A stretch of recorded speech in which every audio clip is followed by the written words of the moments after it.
Hi friends, कसे आहे तुम्ही? मजेत ना? आज आपण बघणार आहोत रक्षाबंधन स्पेशल मिठाई. चला तर बघूया कशी करायची.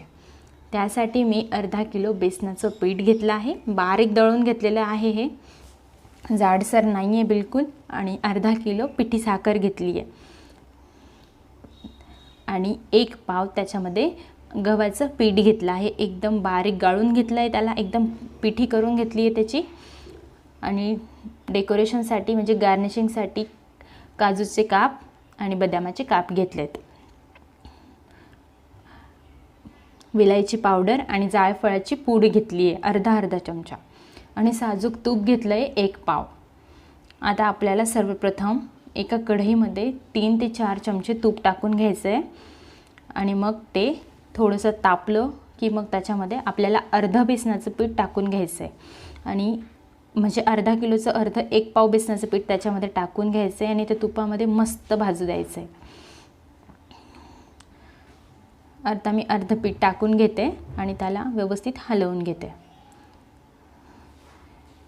आता हे अर्ध घेतलं आहे मी पीठ, अर्ध ह्याच्यामध्ये टाकलं आहे आणि त्याचं तुपामध्ये असं खरपूस भाजू द्यायचं आहे व्यवस्थित. म्हणजे साधारण बेसनाचं पीठ भाजायला एका घाण्यासाठी 15 ते 20 मिनटं लागतात. त्याला कंटिन्यू हलवत राहावं लागतं, जसं मी आता हलवते तसं.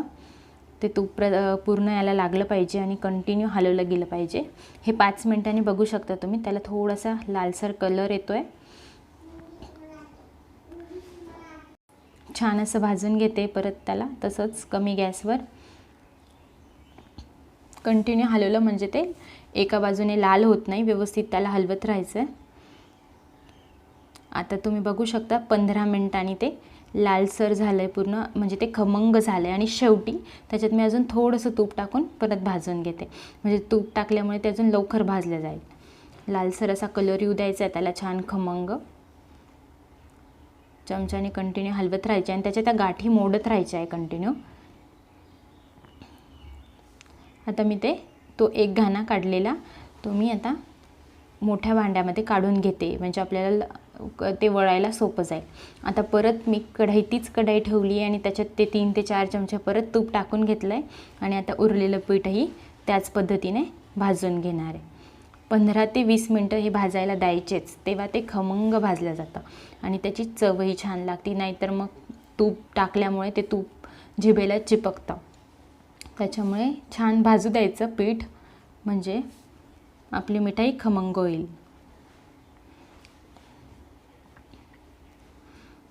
आता मी दुसरंही भाजून घेतलं आहे व्यवस्थित. लालसर झालं असं की आपण त्याला काढून घेऊ. 15 मिनटानंतर ते असं झालेलं आहे.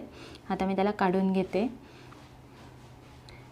आता सेम परत कढई ठेवल्यावर त्याला मोकळं करून ठेवायचं आहे सुटसुटीत. आता त्याच कढईमध्ये परत 3 ते 4 चमचे तूप टाकून त्याच्यामध्ये ती आपण 1 पाव पिठी घेतली होती तीही तशीच भाजून घ्यायची आहे, जसं आपण बेसन पीठ भाजलं. ती 1 पाव पिठी मी पूर्ण टाकून देते आणि तिलाही व्यवस्थित 15 ते 20 मिनटं भाजून घेते. म्हणजे भाजायला प्रॉपर वेळ दिला तर आपले जे ते लाडू आहे ते खमंग होतील. ट्रेडिशनल रेसिपी आहे ही, पारंपरिक पद्धतीने केली जाणारी. आता ते पण त्याच्यामध्ये टाकून घेतलं आहे आणि दोघांना मिक्स करून आता हे थोडंसं मोकळं करून ठेवलं, म्हणजे ते गार होईल.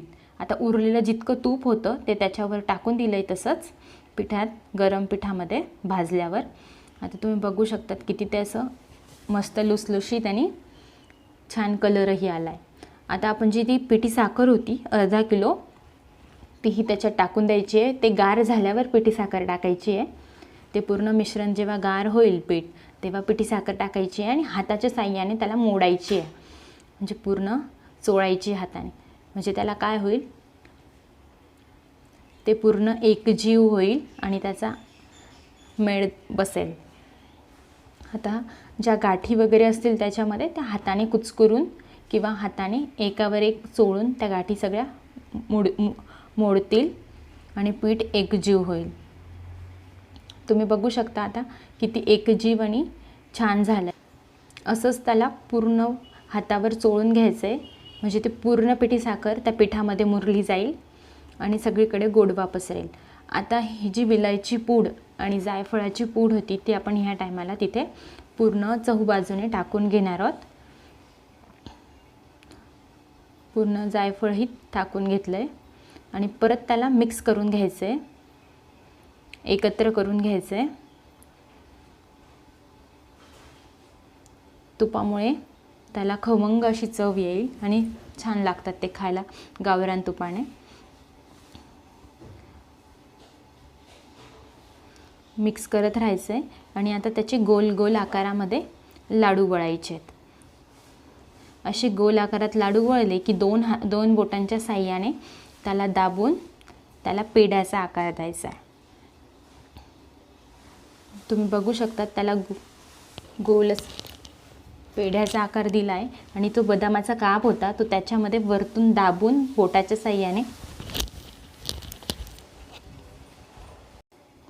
साहाय्याने दाबल्यावर अतिशय पेढ्यासारखा गोल आकार आला आहे। तुम्ही बघू शकता अशाच पद्धतीने आपल्याला सगळे वळून घ्यायचे आहेत लाडू। आता जसे बदामाचे वळले तसे सेम पद्धतीने काजूचेही वळून घ्यायचे तुमच्या मर्जीने। त्याला मनुकेही लावू शकतो आपण, पिस्ता, मनुके, काजू, बदाम कोणतेही ड्रायफ्रूट्स लावू शकतो। सेम पेढ्याच्या आकाराने वळून घ्यायचे। त्याच्यामध्ये वरतून एक काजू किंवा बदामाचा काप असा दाबून परत त्याला थोडंसं दाबून घ्यायचं आहे। अशाच पद्धतीने सर्व लाडू वळून घ्यायचे। गोल आकारामध्ये चपटे, मुलांनाही खायला आवडतील कारण की ते पेढ्यासारखे दिसतात आणि खायलाही सेम पेढ्यासारखेच लागतील। सेम अशाच पद्धतीने वळले की आपण असेच सगळे लाडू वळून घेऊयात। तुम्ही बघू शकतात बदामाचे वळून झाले आहेत। अशाच पद्धतीने सगळे लाडू वळून घेणार आहोत। तर या रक्षाबंधनसाठी स्पेशल अशी मिठाई तुम्हाला कशी वाटली हे कमेंट करून नक्की मला कळवा आणि अजूनपर्यंत माझ्या चॅनलला सबस्क्राईब केलं नसेल तर प्लीज जाऊन सबस्क्राईब करा आणि शेजारील बेल आयकॉनही दाबायला विसरू नका, म्हणजे माझ्या प्रत्येक व्हिडिओचं नोटिफिकेशन तुमच्यापर्यंत आल्याशिवाय राहणार नाही। लवकरच भेटूया पुढच्या व्हिडिओसोबत।